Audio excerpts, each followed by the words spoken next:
with Dr. Nario of Biointegrative Health Center. Thanks for being with us, Doctor. Hi, Steve. Thank you for having me again. Always a pleasure. So intermittent fasting is a popular thing right now. So let's talk about fasting. And my first question to you would be, what is considered a fast? How long does it have to be before it's kind of considered a fast? Well, Steve, again, intermittent fasting is a very in thing nowadays. And you would hear almost everyone talking about intermittent fasting using the acronyms IF or IF.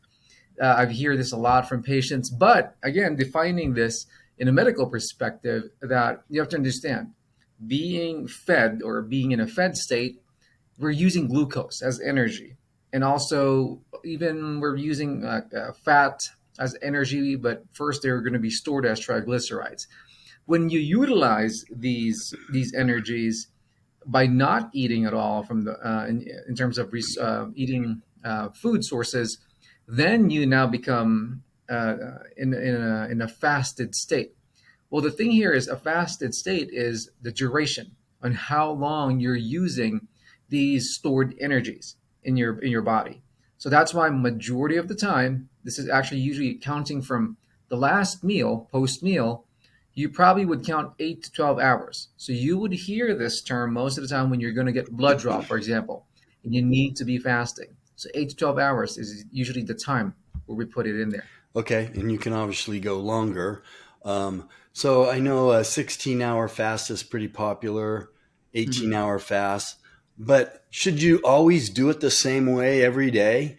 Right. So, Steve, this is something that now you could probably break down in terms of the different types of how you can do intermittent fasting.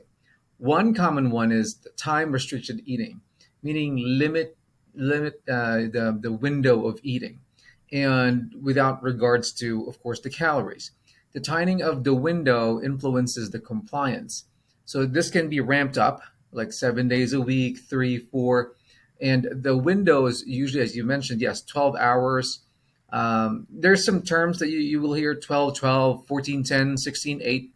So the first number usually is the fasting hours, like 12 hours of fasting. And the second number would be the eating. So you can eat between these hours, and that is your window. So 12, 12. The most common one is 16, 8, which is the most popular. 16 hours of fast and also 8 hours of eating. And this is also the most research. That's why this is the one that really has more evidence that has health benefits. Another one is alternating day fasting. So this is complete fasting every other day. Fasting meaning even just liquids, fluids, water. And the fast starts after dinner of the previous day. And then, of course, this can now last into like 36 hours, which is the most common. So you can alternate between these. People just do time restricted eating for 2 to 3 days and does the ADF or alternate day fasting the other day. So it really depends on you on how your body tolerates this. Okay, so who should fast? Who should fast? So the ones who should fast are the ones who, number one, wants to achieve weight loss. So that's one. That's the most common one. But number two, the one that I recommend these techniques would be more of the ones who wants to detoxify, because as you can see, as you break down fat cells, you now get ketones in your blood. So ketones now act as energy to your system, and also at the same time destroying fat cells. And thus, in the fat cells, you contain all these toxins, the environmental toxins, the food that we eat, the chemicals.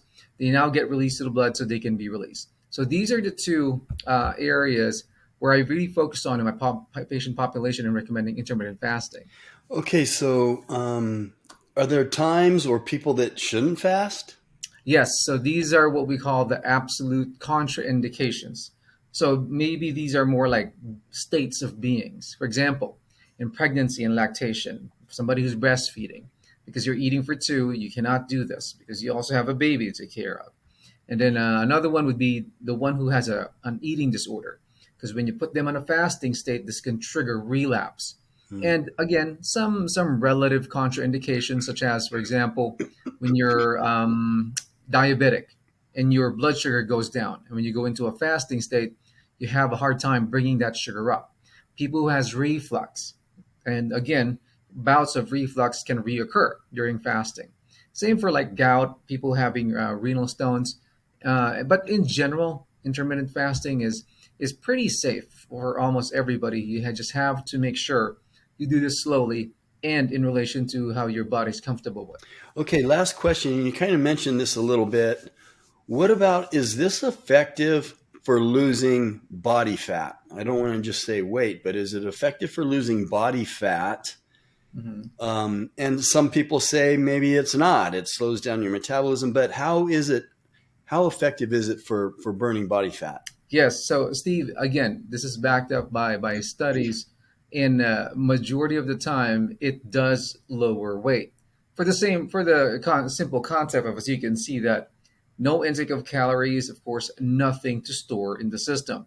And when I say this, studies have shown intermittent fasting to lower diabetes risks. So diabetes numbers, that's related to obesity. Same for bad cholesterol and good cholesterol. So they all go down, even triglycerides, in relation to intermittent fasting. Again, with the same concept of burning fat and turning them into ketone bodies. And the ketone bodies becomes more energy for you. So I also tell my patients that when you're doing intermittent fasting, because you have ketone bodies running in your system, a good way to supplement this is weightlifting or like a pulse or exercise that is related to hip, for example, which uses a lot of energy. As we all know, using a lot of energy burns a lot of calories, thus lowering down also weight of the patient that is doing this specific intermittent fasting. Okay, yeah, that's what I've always thought. So that's Dr. Nario, Biointegrative Health Center in Reno, Nevada. Thanks for being with us, Doctor. Thank you, Steve, for having me. As we all know, that knowledge is power, and thank you for letting me provide you with edge and longevity in health maintenance, which I call the biological edge or the bio edge.